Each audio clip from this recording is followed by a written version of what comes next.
Well, good morning. I'm joining you from Nicaragua, and I wanted to jump on here and do a live because last week we had the Pivot to Profitable Entrepreneurship Challenge. We had a range of experiences in entrepreneurship from wannabe entrepreneurs to entrepreneurs who had been in business for over a year. And it was interesting, the problems between each of them were similar. So we went through a bunch of different things each day. So the first day was called Transform Your Credibility. And what we're doing is looking at, your dream life, what you actually want to do for work, how you actually want to be living your life, how you want to design that. And a lot of that comes down to how you want to make a difference in the world. For most people, the position that they're going to make the biggest difference in is when they are living in their genius.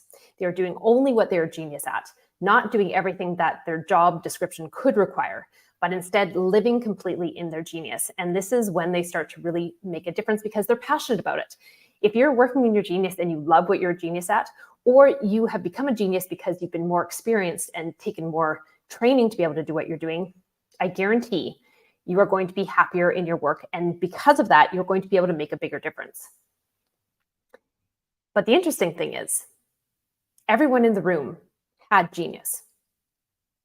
Some of them wanted to have a whole bunch of geniuses.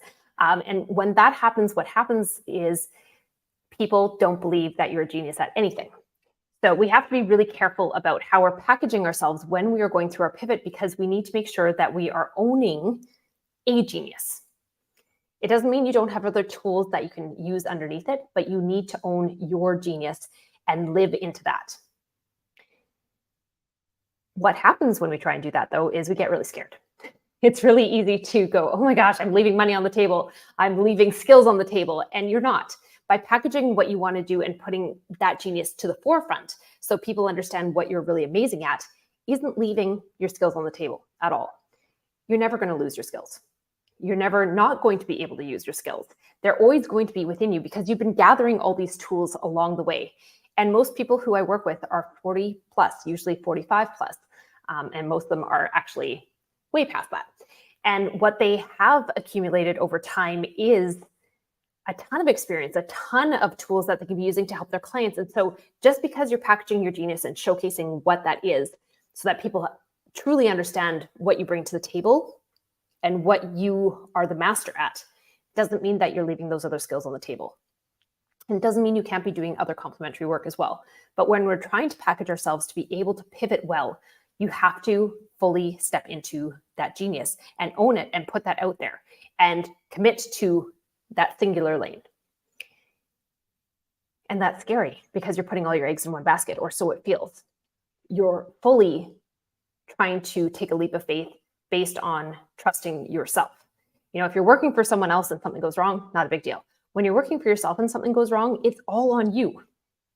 And that is one of the scariest things. So on the first day, we talk about this transforming your credibility. And what I'm actually trying to help people to do is transform their credibility with themselves. Because if you don't truly believe in what you're doing, other people aren't going to believe in what you're doing either. So you have to really own what you are good at, what you're going to be pivoting into, and believe that you can make a difference.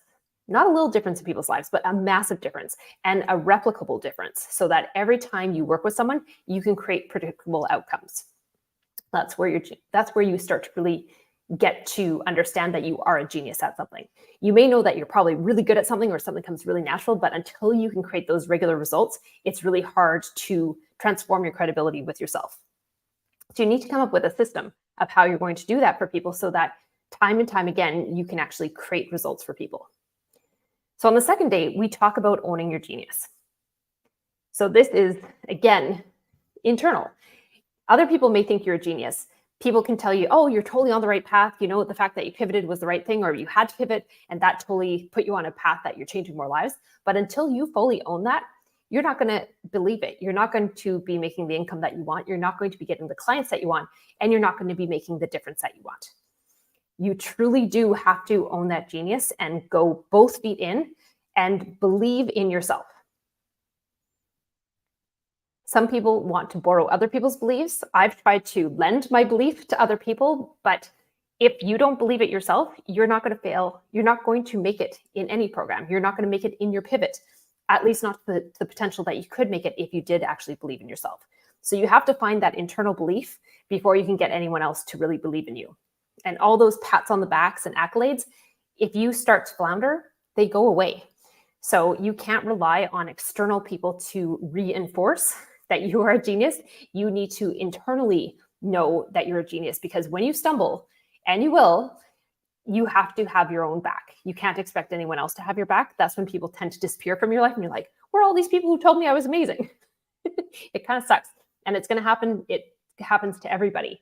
So you really do need to get confident in yourself. The third day, we talked about attracting your ideal clients. And the reason we go into that is because a lot of people, when they try to pivot, they build something amazing and they just fall in love with that amazing thing that they built. And they have a conversation. Like, I've had a few people that I've had conversations with 6 months, a year and a half after they've started their pivot, not working with me. And they tell me each time, oh, I've built this and now I've added this. And, we have this program. And I ask them point blank, how much have you made from that? Nothing. How many phone calls have you had? 3. So you have been putting all your eggs in one basket for a year and a half, and you've had 3 phone calls and 0 sales on this, and yet you keep building more things. So it's easy to get in. We get this kind of adrenaline rush when we're trying to build something new, because we're like, oh, we can see this vision. We're making it happen. It's really exciting.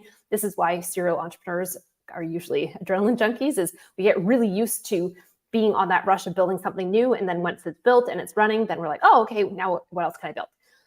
But until you're actually making money at that thing that you're building, you don't actually have a business. It's a hobby. It may be a dream, but it's not actually a business. And so we have to remember that we do have to actually get those ideal clients. And for some people, if they haven't had a business yet, they're going to be profiling themselves. They're probably going to be their most ideal client because they're trying to attract someone who was them 5 years ago, 10 years ago, so that they can help them on their path. For those who already have existing businesses or existing clients and they want to pivot and work with them in a different way in a new endeavor, profile those people. Look at who your top 20% are that you make money from, but also you like working with. Because if you're trying to pivot out of something that's making you unhappy, don't profile those clients that you don't like. Profile the clients that you do like, so you can move them to come and be attracted to what you're doing in your new endeavor. And while attracting people, you also need to be serving them. If you want to be getting people to come to you and buy from you and want things from you, you have to give them something that they understand. So back to day 1, transforming your credibility. You have to create something that you can put out into the marketplace that people look at and go, oh, I get it. You have to have something that they actually want. Now, giving them what they want may not be exactly what they need. So you want to give them the hook of what they want and also deliver what you know that they need to actually get to what they want. So, for example, with the Pivot to Profitable Entrepreneurship Challenge, it wasn't a technical challenge.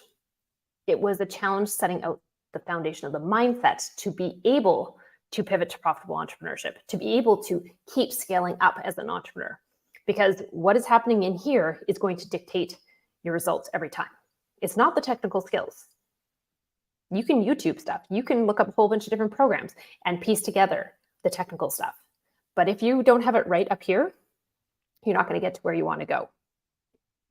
Then on the 4th day, we talked about leveraging the pivot blueprint. So the pivot blueprint is really figuring out, okay, what are the things I need to do on a daily basis to transform my credibility, to own my genius, to attract my ideal clients, and to make sure that I'm moving my pivot forward, my entrepreneurial endeavor forward.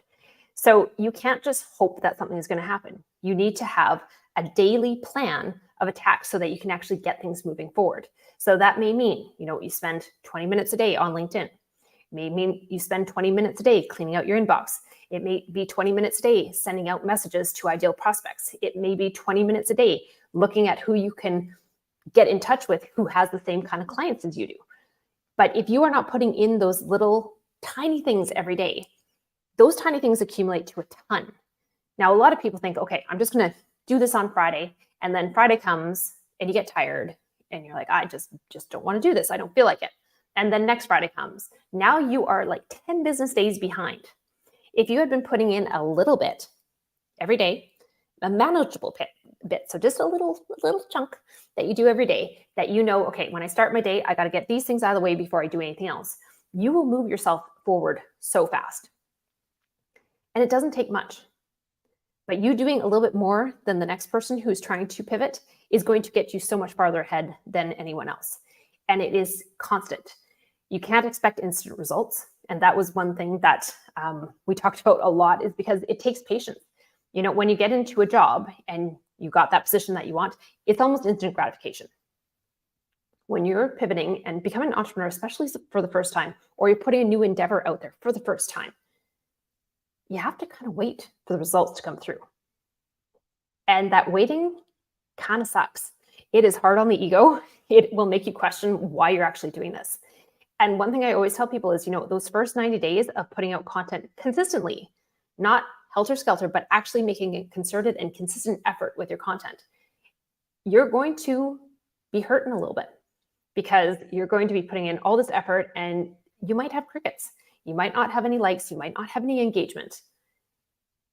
And it can really, really get to you. It can make you start to think, oh my gosh, why am I doing this? But you have to go back to that self-belief that you have, that knowing that you can do this, and also having that blueprint of how am I going to attack this every day so that I can keep moving things forward. So even if I'm having a crappy day, I know these are the things I have to knock off my list.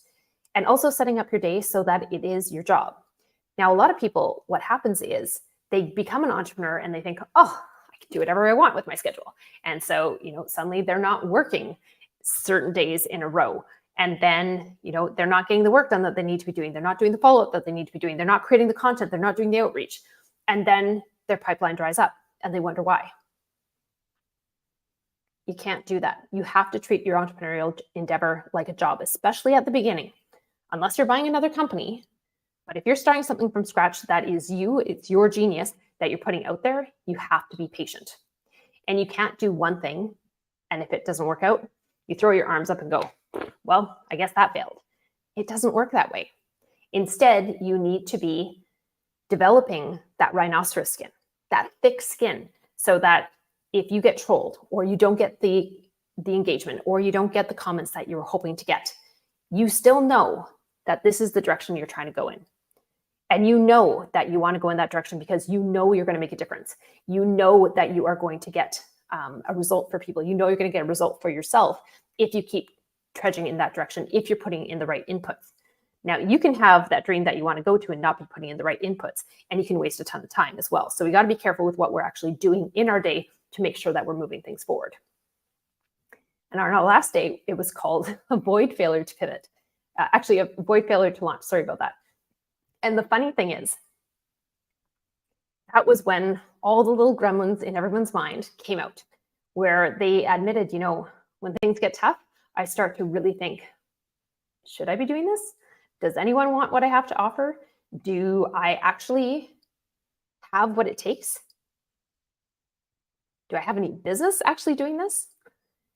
And it's interesting because when we are up against it, those little gremlins, those little doubts that come from years and years of our personal history, they come out and they can take you down so fast. So you have to have a plan of attack as to what you're going to do when those gremlins come out. Do you have someone that you can call? Do you have a circle around you that you can contact to help lift you up? Or do you just start listening to them and starting having these circular thoughts that start helping you to circle the drink? Most people who fail don't fail because they didn't have talent. They don't fail because they didn't have the right information. They fail because the fear overtook them. They get paralyzed with trying to analyze, what should I do today? Oh, that didn't work out, so maybe I shouldn't do that. And they start changing directions every half a day. They start trying to do something different. And that is the best way to fail. If you have that plan of attack, you know, step by step, these are the things that I'm going to do. These are the milestones I'm going to hit. These are the celebrations that I'm going to have as I hit those milestones. That helps to set you up for success. And it helps you to see every day that you are inching closer and closer to that thing that you wanted to achieve, that you set your eyes on, that North Star. And I have often seen even in my accelerators with some of my top clients, they're not celebrating those wins. When they make their first 125K, they're still like, oh, it's not good enough. I want to make more. And it's like, well, you made 125K on something that was new. This is great. Let's celebrate that. Yes, we want to get to $1 million, but let's celebrate those little steps that we took so that you start to really acknowledge that you are doing something well, that you are getting closer and closer to what you want out of life. And we revisited what our dream life looked like on the last day. And what I wanted them to pay attention to was really, how does it feel when you can imagine what it would be like to be doing the work that you love with clients that you love. You are making the kind of money that you want. You're working the kind of hours that you want, and you're creating the kind of impact, most importantly, creating the impact that you want with those clients. How does that feel? And some of the descriptors that came out were, I feel at peace. I feel in the flow. I feel free. I feel proud. I feel happy. I feel relaxed. And then I asked them to compare that to how they feel presently in their work. And a lot of them felt chaos. They feel like nothing is good enough, that they're just having to push, that they're in a war, that they're fighting. And I asked them, how often in your life have you actually felt that peace? And most of them haven't felt peace at all, right? And I think this is part of being an overachiever, is we don't allow ourselves to feel peace. We have been taught that we have to fight, we have to scrap, we have to be scrappy, we have to, keep going and going and going and pushing harder and harder and harder. And we don't take the time to actually go, I'm doing a pretty kick-ass job at this thing I'm trying to do, right? And acknowledging that you have actually made some steps forward. And I think as we get older, we start to realize that there's more to life than just trying to achieve. I'm 43. A lot of my clients are older than that as well.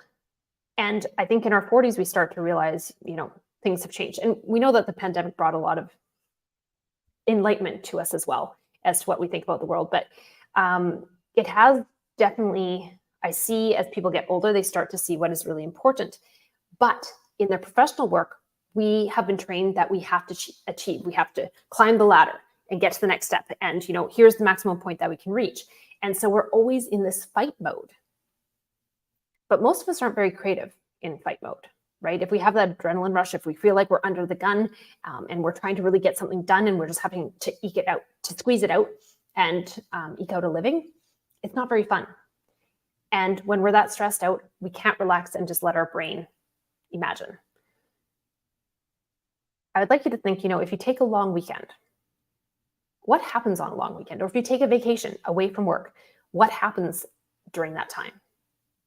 I find for myself, and I know my clients do as well, what happens is we start to get new ideas. We start to see how things could fit together differently. We start to go, oh, of course that's the solution to the problem.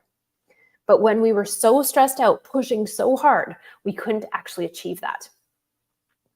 And that's part of why a lot of people also fail to launch, is because they keep themselves in this, I'm not good enough, I'm not good enough, I'm not good enough hamster wheel. And then they just convince themselves that they're not good enough, that they're not smart enough, that no one's going to buy from them, that no one is going to want what they have to offer, and that they're not going to make a difference. And it's easy to let go of that dream if that's what you're telling yourself. So overall, what you are telling yourself, what you are thinking, is actually going to dictate your success. Again, you can have all the technical information in the world. You can have the best program. You can have my program and still fail to launch if you don't have what's going on in here right. So one of the exercises I had them do, which they got pretty excited about, was I had them write on little pieces of paper. I know this is a sticky note. These are not the best for this exercise, but cut up some paper. And every time you have a negative thought that you're not good enough, or that you're scared, or someone says, what are you thinking? You should be staying where you are. You should be doing this. You should be that. And someone is shooting all over you. Write it down on a piece of paper and start accumulating these. Have a cup that you put them in, And at the end of the week, what I want you to do is be an arsonist. I want you to actually burn those thoughts away. And the fact that you acknowledged them and took the time to write them down is actually going to make them a little bit smaller. And what you'll find is over time, as you do this exercise, you're going to have fewer and fewer things in your cup at the end of the week to burn away. Because you've started to acknowledge them. And what I want you to do is actually start turning them around. So if you start to think, I'm not good enough, ask yourself, why aren't you good enough? Of course you're good enough. There's other idiots out there doing this, making more money than you are. Why can't you do this? Of course you can. But it's up here that is going to make the difference. The people who are not as talented, not as experienced, not as committed as you, who are doing it, believe in themselves. So why can't you? So you can turn everything around. You can help yourself to see that thought from a different side and turn it around, start training yourself to think and believe in yourself. And I don't want you to naively believe in yourself. Don't just think, oh, I'm going to be able to do this because I believe in myself. Well, you need the tools as well. But you also have to take the tools and also acknowledge that you have the talent, that you have the genius to be able to do this thing. And people are going to want it because you have a heart to do it. You are committed to do it. You want to create massive impact. And you know that this is the thing you do best in the world and no one else can do it as good as you. So I do suggest if you are looking to pivot to profitable entrepreneurship and you want to get your head right and you want to lay the foundation for success, join the next challenge. It is happening August 27th to September 1st. And actually, no, August 28th to September 1st. And it is going to be 5 days, 1 hour per day. And I promise you the stuff that is going to come out of you is going to change the way you think about yourself. It's going to change the way you think about your experience, your expertise, your passion, and your genius, and how you can make an impact in the world. Thanks for tuning in. I hope this was helpful, and I will see you again very soon. Bye for now.